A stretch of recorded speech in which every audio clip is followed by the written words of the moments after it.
Anda bisa lihat di sini. Di sini fasilitator menggunakan akunnya di Google Chrome untuk membuatkan games dan tim. Dan pembuatan games dan tim tersebut akan muncul kode game. Dan kode game ini nantinya akan Anda gunakan untuk mengakses games di server Poltek app. Kemudian Anda lakukan proses berikutnya.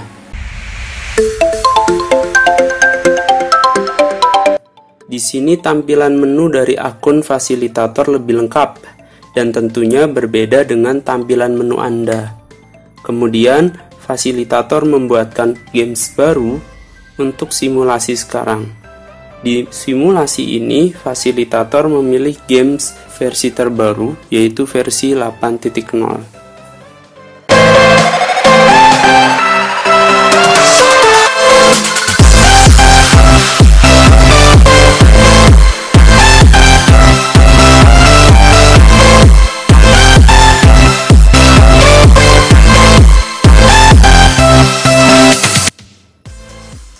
Setelah games ini dibuat, kemudian fasilitator membuatkan beberapa tim yang nantinya Anda akan menjadi salah satu anggota dari tim tersebut.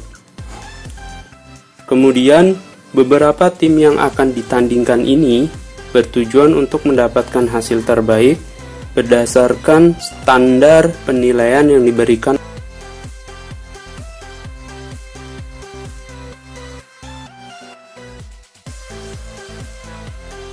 Nah, ini jika Anda lihat di sini Anda membutuhkan game kode atau kode game yang nantinya game kode ini didapat dari fasilitator,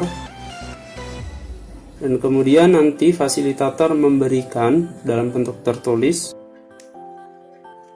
Ini setelah Anda masukkan kode game ke dalam akun Anda, kemudian jangan lupa Anda pilih tim yang sudah disediakan oleh fasilitator. Anda setelah pilih tim, kemudian Anda join game atau join now. Nah, setelah join now nanti tampilan Anda akan berubah di menunya.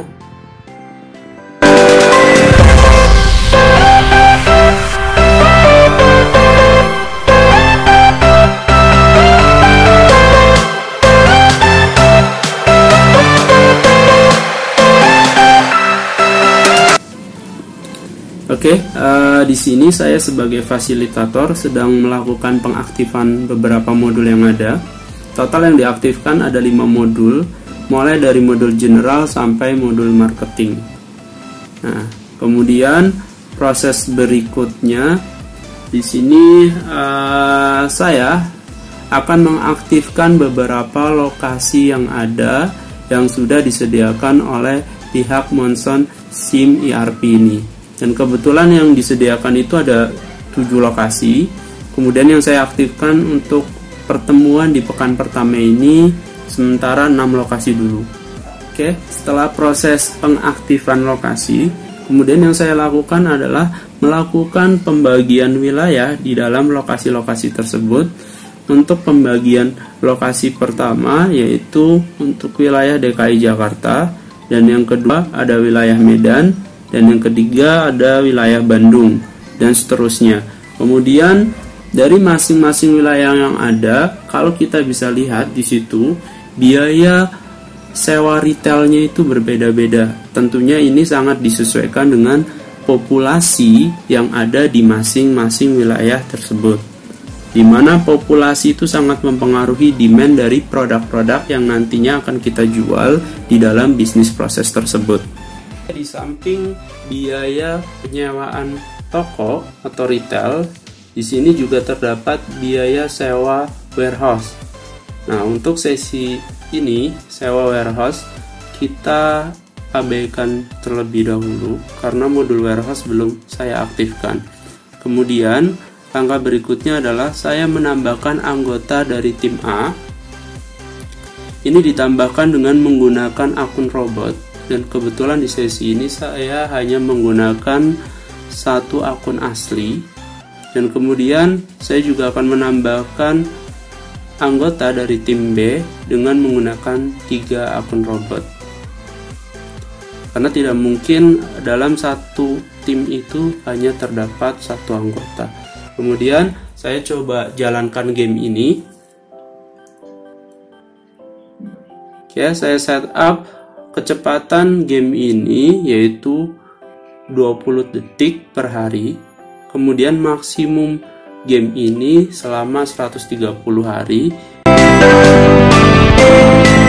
Oke, sebelum Anda melakukan bisnis proses, di sini terdapat beberapa informasi penting yang tadi tidak sempat saya sajikan pada saat saya men-setup game yang saat ini akan disimulasikan. Nah, ini kebetulan saya screenshot. Ini yang pertama terdapat initial cash yang biasa kita kenal sebagai modal awal untuk kita melakukan bisnis prosesnya. Ini ditentukan sebesar 3.500.000 dolar Singapura. Dan kemudian jika nantinya modal awal ini habis, kita bisa lihat di screenshotan yang kedua, di mana yang kedua ini Anda bisa lihat kaitannya dengan overdraft limit. Nah, overdraft limit ini disediakan oleh sistem. Ini sebagai jasa pinjaman atau bank. Nanti secara otomatis jika modal awal Anda sudah habis, Anda akan memakai pinjaman bank ini, di mana di sini overdraft limitnya sebesar 2.500.000 dolar Singapura. Kemudian Anda bisa lihat di screenshotan yang ketiga, di mana ini terdapat bunga yang dibebankan Anda ketika Anda sudah menggunakan overdraft limit.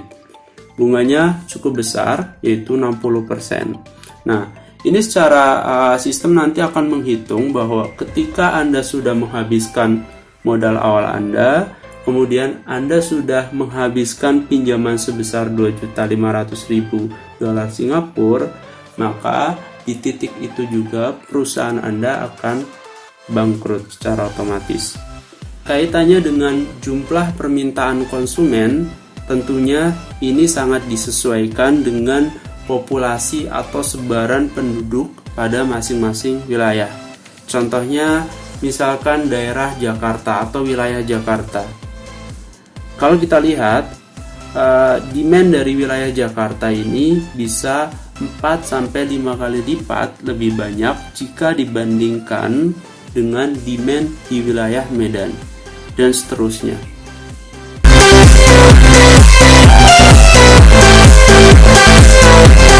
Kaitannya dengan permintaan demand yang ada di masing-masing wilayah itu berbeda. Kemudian di sini terdapat kenaikan demand jika terdapat hari libur. Seperti kita ketahui di depan, bahwa kenaikan demand ini bisa mencapai 300-800% per masing-masing wilayah. Kemudian Anda boleh lihat di sini terdapat informasi kaitannya dengan hari liburnya yang dimulai dari hari ke-33, 34, 35 dan seterusnya.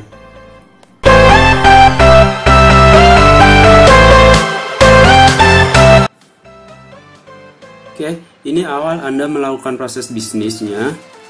Kemudian untuk melakukan proses bisnis, yang perlu Anda lakukan adalah yang pertama Anda melakukan akses modul retail. Ya, ini Anda lihat di mana cara menggunakan modul retail itu. Yang pertama adalah Anda klik lokasinya. Klik lokasi ini bertujuan untuk melakukan penyewaan retail. Ya, kemudian untuk sewa retail yang pertama Anda tentukan dulu luas area retailnya. Ya. Kemudian yang kedua, setelah menentukan luas area retail, kemudian yang perlu Anda lakukan adalah tentukan rental kontraknya. Ya, di situ kalau Anda lihat beberapa percobaan yang ada, untuk rental kontrak itu dibagi menjadi 3. Ada daily kontrak, kemudian ada 7 hari kontrak, dan yang ketiga ada 30 hari kontrak. Tentunya dari masing-masing jenis kontrak tersebut mempunyai keuntungan atau kerugian yang berbeda-beda. Ya. Berikutnya, setelah Anda melakukan kontrak atau sewa retail, pastikan Anda lakukan proses approval, karena Jika belum dilakukan proses approval, maka penyewaan itu belum bisa diproses oleh pihak penyedia retail di masing-masing wilayahnya. Kemudian langkah berikutnya, Anda bisa lihat di transaksi list. Ini untuk melihat proses penyewaan tersebut sudah terpenuhi atau belum. Anda bisa lihat di timetable-nya. Itu nanti Anda melakukan penyewaan di hari keberapa, kemudian terpenuhi di hari berapa.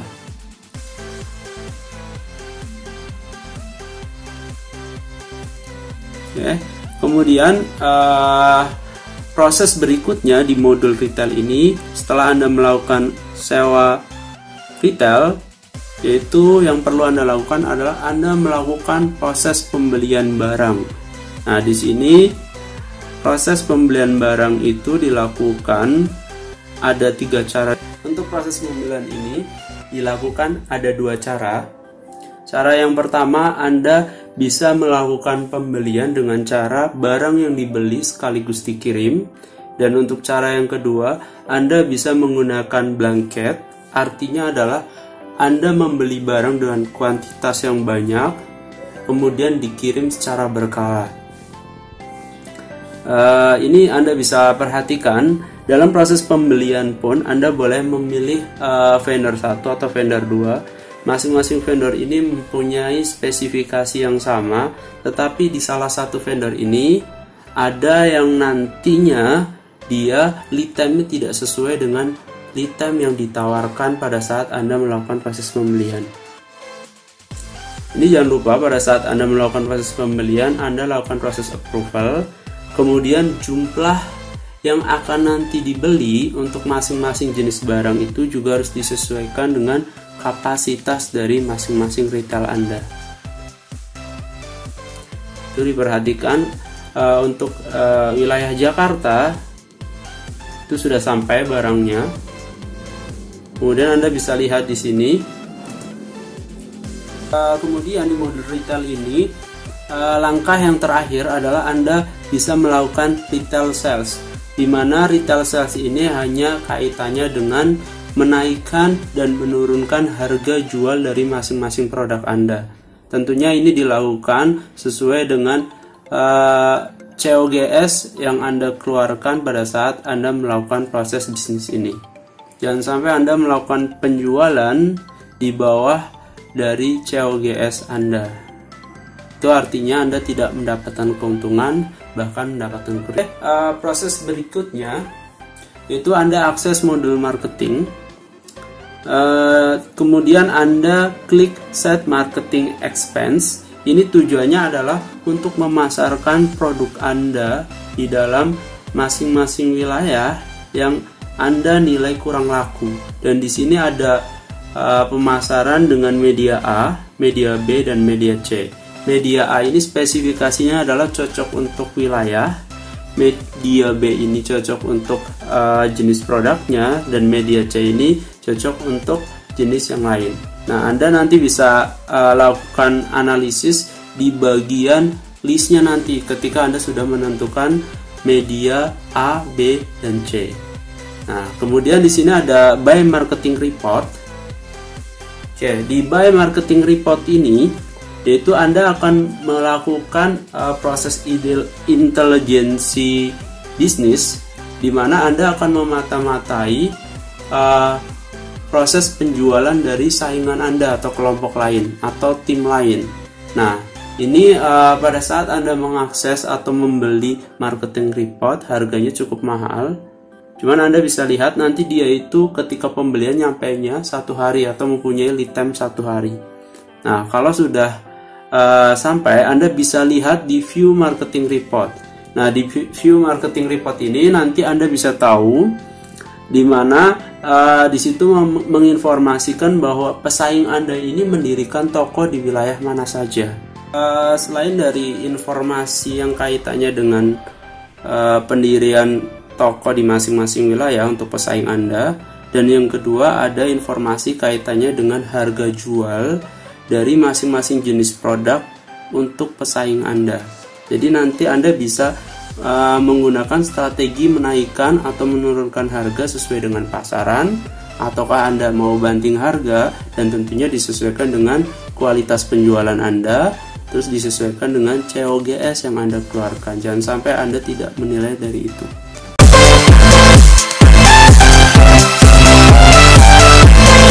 Oke, untuk langkah yang terakhir, Anda akses modul finansial. Untuk akses modul finansial, Anda cukup melihat laporan berupa profit and loss, balance sheet, trial balance, dan seterusnya. Ini nanti Anda tinggal melihat laporan ini, dan dari laporan ini outputnya adalah Anda untuk menentukan strategi bisnis proses berikutnya. Dan sebenarnya untuk modul finansial ini Anda akses pertama kali sebelum Anda melakukan akses modul-modul berikutnya. Karena dari gambaran keuangan Anda, nanti Anda bisa menilai apakah perusahaan Anda itu mampu untuk menambahkan aset sebagai modal, apakah perusahaan Anda mampu untuk melakukan overhead, dan lain sebagainya. Nah, ini kaitannya dengan standar penilaian. Dan tentunya standar penilaian ini nanti diberikan oleh fasilitator, di mana masing-masing fasilitator akan memberikan standar penilaian yang berbeda-beda. Nah, untuk sesi pertama ini, mungkin untuk standar penilaiannya Anda bisa lihat sendiri. Yang pertama bisa dilihat atau diambil dari nilai cash on hand-nya, dan yang kedua ada net profit, dan yang ketiga ada space utilisasi. Nah, ini tentunya masing-masing mempunyai percentage yang berbeda-beda, dan setiap sesinya bisa diubah-ubah sesuai dengan kesepakatan dan lain sebagainya. Dan kemudian kaitannya dengan standar penilaian ini sangat penting, dan wajib Anda mencari tahu atau menanyakan informasi ini supaya fungsi tujuan dari bisnis proses Anda ini sesuai dengan standar yang sudah ditentukan di awal. Dari standar penilaian yang tadi sudah ditentukan, fasilitator hanya men-set up KPI-nya secara sistem. Kemudian dari KPI secara sistem itu akan menghitung dan merankingkan kelompok mana yang terbaik sesuai dengan standar yang tadi sudah ditentukan. Nah, berikut ini adalah contoh dari hasil penilaian di sesi ini.